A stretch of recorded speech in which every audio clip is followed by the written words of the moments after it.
করি আমার বাবার থেকে শুনেছি এই জামানার একজন বড় আলেম, বড় হাদিস বিশারদ ইমাম আহমদ বিন হাম্বল, ওই ব্যক্তিকে দেখার জন্য আমার খুব শখ। আমি দোয়া করি, আয় আল্লাহ, আপনার নবীকে দেখতে পারি না, আপনার সাহাবায়ে কিরাম থেকে দেখতে পারি না, কিন্তু এই জামানার বড় আল্লাহর ওলি ইমাম আহমদ বিন হাম্বলকে দেখতে চাই, একটু আল্লাহ কবুল করে। এখন পর্যন্ত আল্লাহ কবুল করেন নাই। ইমাম আহমদ বিন হাম্বল চোখের পানি ছাড়িয়ে বেরোতে বলে, ও যুবক, আর কাঁদতে হবে না, আর দোয়া করতে হবে না, আল্লাহ তাআলা তোমার দয়া তুমি কবুল করে নিয়েছে।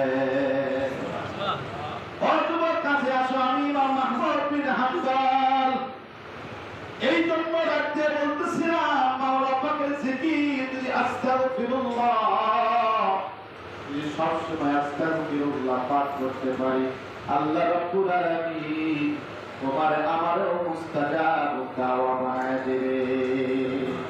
মুস্তাজাব দাওয়া, আস্তাগফিরুল্লাহ এত দোয়া করি, যদি আমি সবসময় আস্তাগফিরুল্লাহ আস্তাগফিরুল্লাহ পাঠ করি, আল্লাহ রাব্বুল আলামিন আমার গুনাহগুলো মাফ করে দেবেন। সুবহানাল্লাহ।